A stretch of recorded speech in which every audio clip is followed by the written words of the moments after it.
اللہ الرحمن الرحیم۔ صاحب نور الازاء نے کتاب نور الازاء میں مسئلہ موجود ہے اور یہ انتہائی سینسیٹیو مسئلہ ہے۔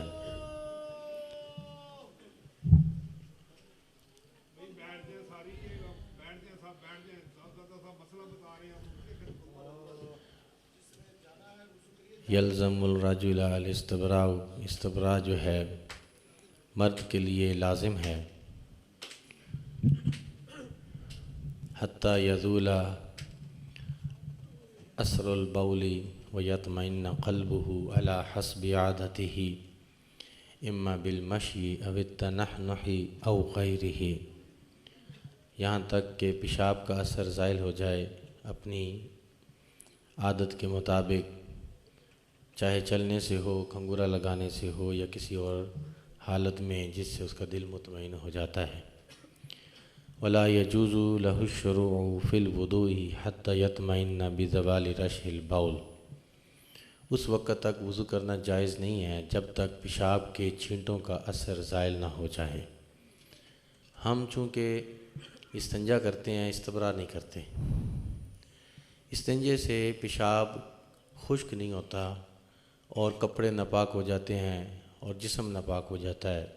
طریقہ کار یہ ہے کہ ہم جو ایک استنجا کرتے ہیں کہ پیشاب کیا اور پیشاب کی نالی کو پانی سے دھو کر تہبند باندھ لیتے ہیں، اس طریقے سے نالی کے اندر چند قطرے ایسے ہوتے ہیں جو پیشاب کرنے کے بعد وہ ٹھہر جاتے ہیں، اور وہ قطرے جب نالی سے نکلتے ہیں تو وہ کپڑوں کو، جسم کو ناپاک کر دیتے ہیں۔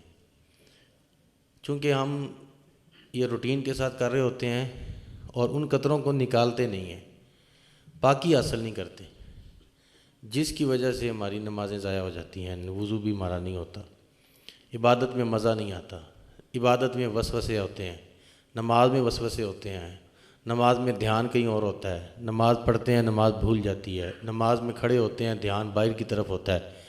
یہ ساری چیزوں کی بیسک جو پوائنٹ ہے وہ ہماری طہارت درست نہیں ہوتی۔ استبراء جو ہے صرف اور صرف یہ مردوں کے لیے لازم ہے۔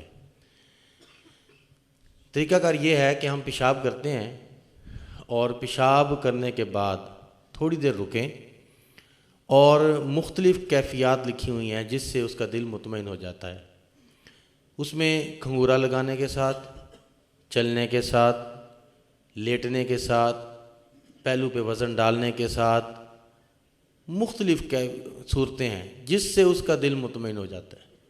یعنی کہ وہ ایک عمل اس نے کیا کہ اس نے پیشاب کیا، اس کے بعد وہ ایک پہلو پہ وزن اس نے ڈالا، تھوڑی دیر رکنے کے بعد پہلو پہ وزن ڈالا اور نالی سے قطرے نکلے، اور ان کو ٹیشو پیپر کے ساتھ خشک کریں، نہ وہ لکھائی والا ٹیشو پیپر ہو نہ وہ خوشبو والا ٹیشو پیپر، سمپل جس کو ٹوائلٹ ٹیشو پیپر کہتے ہیں، وہ ٹیشو پیپر رکھیں اور کھانسیں یا پہلو پہ وزن ڈالیں، کوئی ایک کیفیت جس سے آپ کا دل، جب وہ قطرے نکل جائیں اور محسوس ہوتے ہیں، وہ قطرے نکلتے ہیں، دل مطمئن ہو جاتا ہے، وہ کھانستا ہے، اس کے بعد وہ قطرے نہیں نکلتے، اس کو اطمینان حاصل ہو جاتا ہے، وَيَطْمَئِنَّ قَلْبُهُ، اور اس کا دل مطمئن ہو جاتا ہے، اور اس کے بعد پیشاب کی نالی کو پانی کے ساتھ دھو کر تہبند باندھیں۔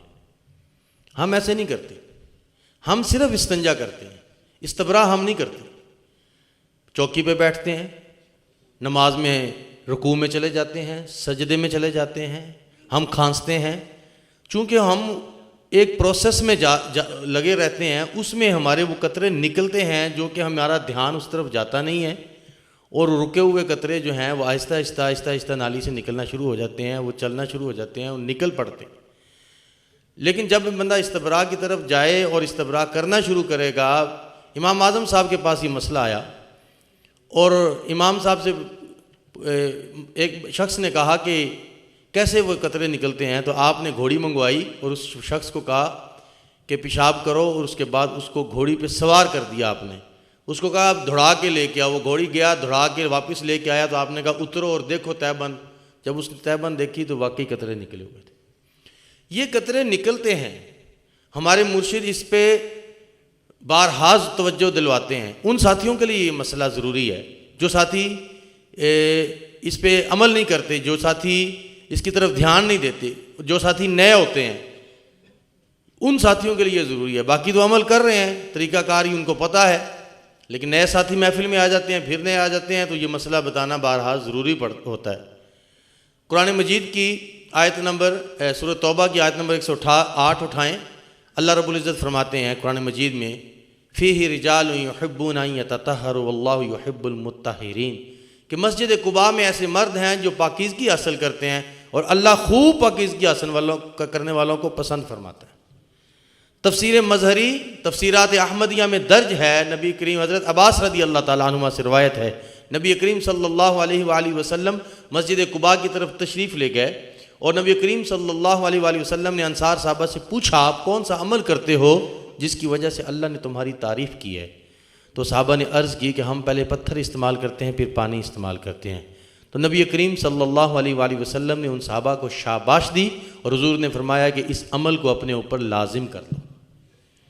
یہ صاحب ہدایہ نے لکھا ہے، صاحب ہدایہ نے لکھا ہے کہ یہ آیت ان لوگوں کے بارے میں نازل ہوئی ہے جو پہلے پتھر استعمال کرتے ہیں پھر پانی استعمال کرتے ہیں. ہمارا یہ طریقہ نہیں ہوتا، یہ ایک لائٹ لیتے ہیں ہم اس کو، ہم کہتے ہیں بس ٹھیک ہے استنجا ہو گیا. کئیوں سے بلکہ علماء اور مدارس میں یہ کتابیں پڑھائی جاتی ہیں، مسئلہ بتایا جاتا ہے، لیکن عمل نہیں ہوتا.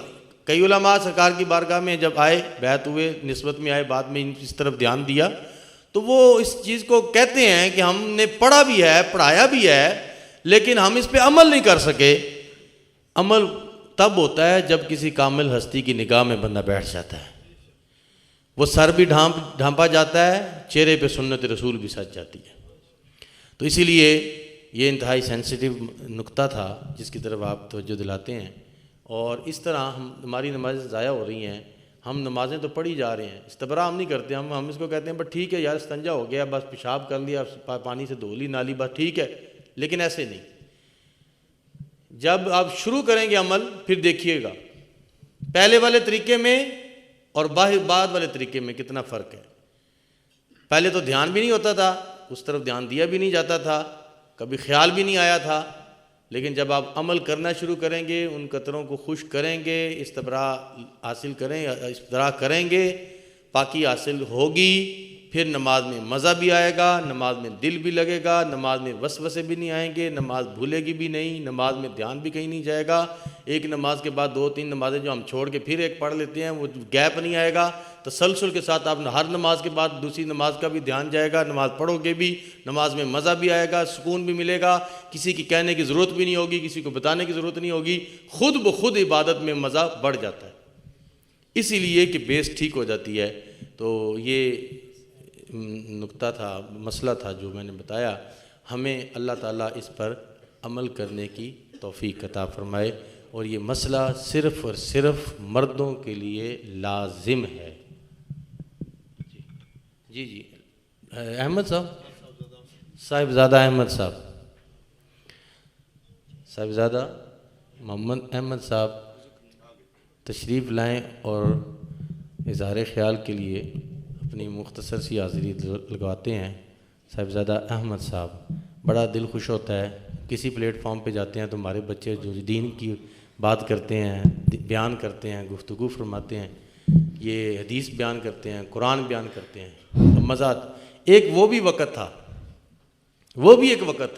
آپ کو تو یاد ہوگا، پرانے جتنے بیٹھے ہیں ان کو پتہ، وہ بھی ایک وقت تھا جب لوگ کہتے تھے سیفیوں کو سارا لانے کے علاوہ کچھ نہیں آتا. کسی جگہ پہ ہم بیٹھے ہوتے تھے نا، کسی جگہ پہ ملک صاحب، کسی جگہ پہ ہم بیٹھے ہوتے، لوگ کہتے تھے ان کو بس جناب ان کو بس سارا لاتے رہتے ہیں، گرتے ہیں، یہ کپڑے پھاڑ لیتے ہیں، ان کو علاوہ ان کو کچھ نہیں آتا. اور ہم بھی جناب دل پہ بڑا ہاتھ رکھتے ہوتے تھے، تسلی سے ہم ان کو جواب بتاؤں کیا دیتے تھے؟ ہم ان کو یہ کہتے تھے کہ فکر ہی نہ کرو، ہم جس ہستی کے مرید ہیں وہ قیوم زمان مجدد دورہ ہیں. اس کے پاس جو بندہ دنیا دار بیٹھتا ہے اس کے اوپر نگاہ شفقت کی ڈالتے ہیں، سر سے پاؤں تک حضور کا غلام بنا دیتے ہیں. اور پھر ایسے مبارک صاحب آداب مرید کامل اٹھائیں، دیکھیں علماء کی محفل میں، صوفیاء کی محفل میں علماء بیٹھتے، امام احمد بن حنبل جیسی ہستیاں بیٹھتی تھیں، امام شافعی جیسی ہستیاں صوفیاء کی محفل میں بیٹھتی تھیں، اور لکھا ہوا ہے کتابوں میں، وہ فرماتے تھے کہ ہم نے علم تو پڑھ لیا ہے، جو علم اور جو بات ہمیں صوفیاء کی محفل میں ملتی ہے ہمیں کتابوں میں وہ چیز نہیں ملی۔ تو یہ عام محفلیں نہیں ہیں، یہ خوش قسمت لوگ بیٹھے ہوئے ہیں۔ آپ کی تو نسلیں بھی سرکار کی نظر سے سنور رہی ہیں۔ کبھی یہ خیال کیا کہ میرا بیٹا بھی میرا جنازہ پڑھائے؟ کبھی یہ خیال کیا وہ مسجد میں جا کے ممبر رسول پہ بیٹھے گا؟ کبھی یہ سوچا وہ مصلی پہ بیٹھ کر جماعت کرائے گا؟ لیکن یہ دعا دیا کریں پیر و مرشد کو، جن کی نگاہ سے یہ امامیں بھی سج گئے، نسلیں بھی سج گئیں۔ ہاں جی، نسلیں بھی سج گئیں۔ اللہ کا شکر ہے، ہم جس علاقے میں جاتے ہیں کوئی بچہ ملتا ہے، جناب سرکار میرا بیان ہے، سرکار میری ایسے جناب دورہ حدیث کیا جا رہا ہے جناب، آج کتنے مدارس بن گئے۔ سرکار ہمارے فرماتے ہیں میرے مرشد اگر گھنگرو والے پیر کے مرید ہوتے نا، ہم نے بھی گھنگرو ڈالے ہونے تھے۔ جناب گھنگرو پا کے ایسی بھی ناچ رہے ہونا، تنوں بھی کہنا تھی نچو جناب۔ لیکن مرشد کامل نگاہ ولی میں وہ تاثیر دیکھی، بدلتی ہزاروں کی تقدیر دیکھی۔ آج پنجاب یونیورسٹی میں چلے جائیں، وہاں پہ بچہ محمدیہ جی ایسے جناب، پنجاب یونیورسٹی میں جائیں، ایک بچے نے اپنی سندیں پکڑی ہوئی تھی، ان سندوں کو میں دیکھتا جب میرے سامنے جامعہ محمدیہ سیفیہ راوی ریان کی سند آئی تو دل خوش ہو گیا میرا۔ ان کو بھی جناب آپ کدھر سے جناب انٹرویو ہوتا ہے، وائوا ہو رہا ہوتا ہے، جناب کدھر سے پڑھے ہو؟ وہ بتاتا ہے جناب جامعہ محمدیہ سیفیہ راوی ریان سے پڑھا ہوں۔ دل خوش ہو جاتا ہے حضور، یہ باتیں عام نہیں ہیں، یہ باتیں فیل کرنے والی باتیں ہیں، محسوس کیا کریں ان چیزوں کو۔ الحمدللہ کسی پلیٹ فارم پہ کسی جگہ پہ، ابھی تو یہ شروع ہوا ہے سسٹم، انشاءاللہ وقت آئے گا آگے چلتا جانا ہے۔ تندی باد مخالف سے نہ گھبرا ہے عقاب، یہ تو چلتی ہے تجھے اونچا اڑانے کے لیے۔ یہ جو آپ کو دشواریاں آ رہی ہیں، پیر امین الحسن شاہ صاحب بڑی ایک دن گفتگو فرما رہے تھے، بچوں کو فرما رہے تھے کہ یہ ایک سمندر تم نے کراس کرنا ہے، اس میں کینچوے بھی ہیں، اس میں مگرمچھ بھی ہیں، اس میں بڑے بڑے جانور ہیں، ان سب کا مقابلہ کرتے ہوئے تم نے سمندر یہ کراس کرنا ہے۔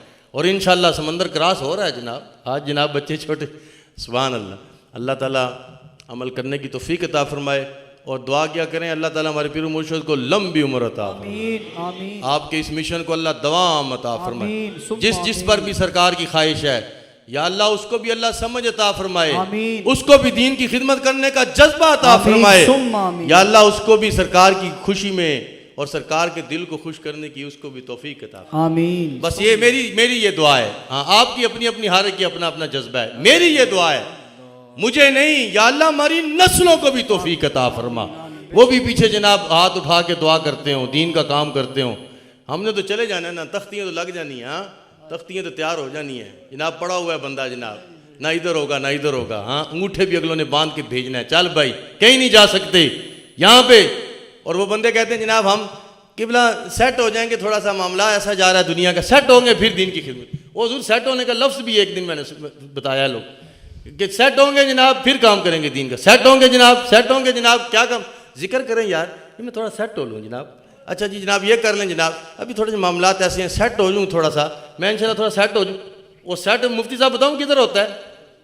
وہ تو جناب کفن چ لپٹیا بندے نے جو تھلو چادر پا کے نا جی تھلے چھوڑ دینے انج کر کے، وہ جناب انج جا کے لہ دے رکھ دینے نا، چادر کھچ لیندے نے، کھچ دینے کہ نہیں، انہوں کہتے ہیں چہرہ ہٹا ہاں جرا کفن چہرہ ہٹا کے انہوں کہتے ہیں قبلہ رخ کر، وہ قبلہ رخ کرتے کہتے ہیں آ اتنے چھڑ دے ہوں سیٹ ہو گیا، سیٹ ہم نے ادھر ہونا ہے، اس سے پہلے ہم سیٹ والی باتیں چھوڑ دیں، سیٹ دین کے لیے سارے کام کرتے جائیں، اور دین کے کاموں کے لیے جناب سیٹ ہونے والی باتیں آتی ہیں، سارے دین کے کام ہو جاتے ہیں، دین میں چلنا مشکل ہے۔ اللہ سرکار ہمارے کو لمبی عمر عطا فرمائے۔ آپ آتے ہیں محبت کرتے ہیں، یقین کرو نسلیں سنور رہی ہیں ہماری، ہاں جی نسلیں سنور رہی ہیں۔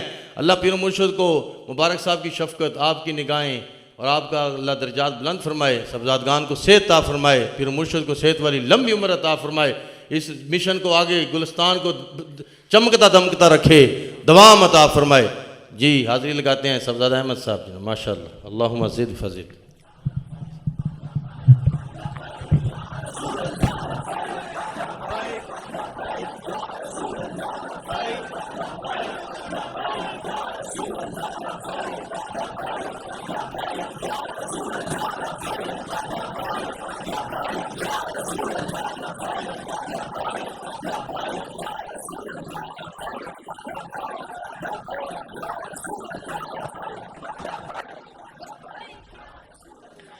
الحمدللہ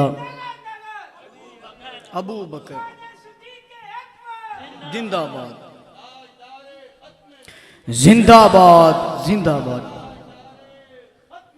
زندہ باد زندہ باد اللہ اکبر یا رسول اللہ صلی اللہ علیہ وسلم حق چار یار یا علی یا صدیق اکبر رضی اللہ